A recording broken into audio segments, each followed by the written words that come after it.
Whis, Margarita, Konik, Kusu, Vados, the gods of destruction have been served by all of these characters, along with a large number more. And they are all members of the most powerful race in Dragon Ball history. I've already done films on this channel discussing Goku's adventures taking on strong opponents. However, this one will be a little different. I'll go through all the guidelines that angels must adhere to in the Dragon Ball universe.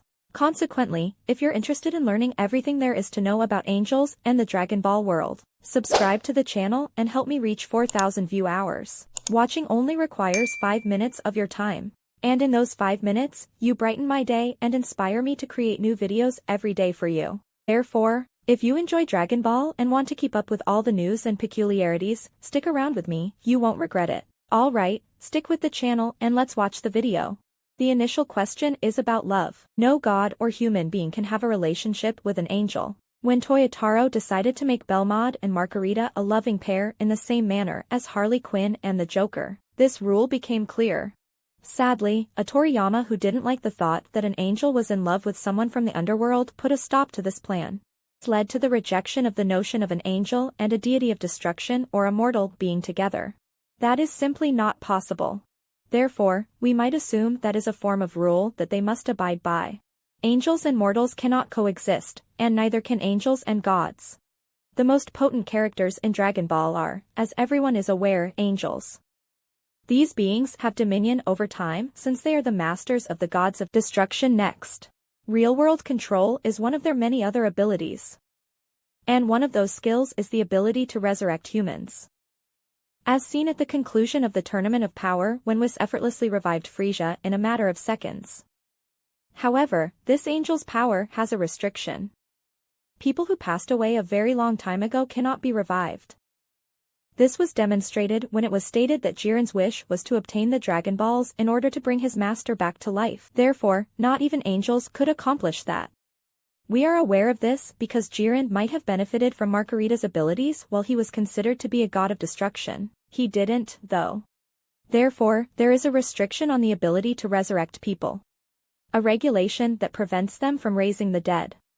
Serving the gods of destruction is another requirement for angels. They are in charge of educating and managing the gods despite being considerably powerful. Angels must step in if a destructive god spirals out of control. It is a law among the angel race to control the deity when necessary. The immortality of angels is another fascinating characteristic. They are able to endure everything. The angel would not suffer any harm even if Beerus attacked them with Hawkeye, for instance, as they are actually immune to any attacks that have the potential to kill. Even Zeno's power to destroy everything might not be as effective with angels as it was in the manga. Whis and Grand Priest made it quite obvious that an angel can only perish by exerting all of their strength against an immortal. In other words, since this is the only way they may perish, we can infer that not even Zeno could do it. This may help to explain why Zeno's inability to extinguish angels prevented the angels from being destroyed during the Tournament of Power. As much as they are quite similar to humans in some ways, like feeding for instance, they are distinct in other ways. Which is another highly unique aspect of this race. They have an endless supply of energy, thus they don't need to sleep. Throughout the series, Whis has demonstrated this multiple times. However, the gods of destruction must rest, and Beerus is a prime example.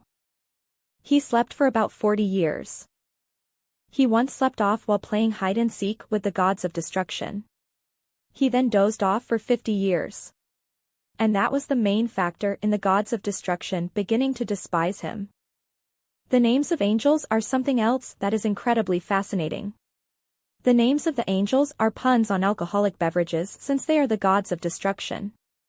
His name, for instance, is a play on the word whiskey. Another intriguing fact is that there is an entire race of angels on their own planet.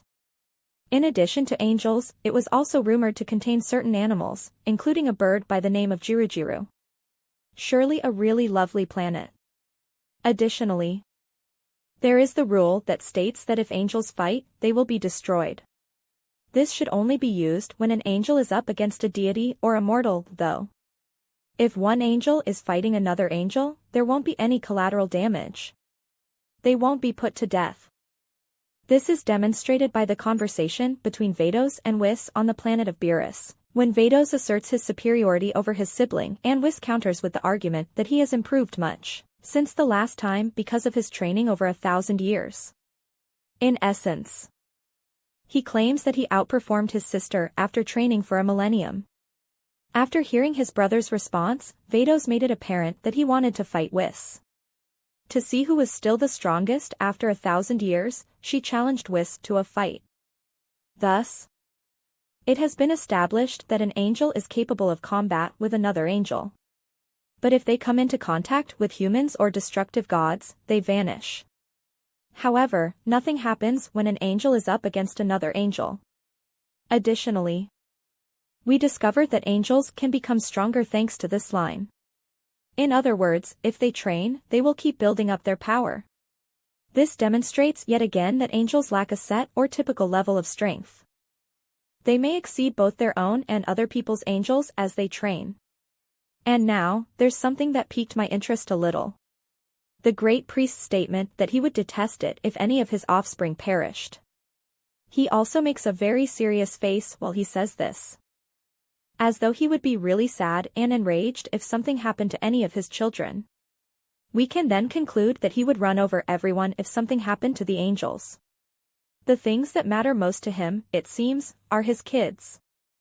I now want to know your thoughts on all of these guidelines. Do you already know all of them?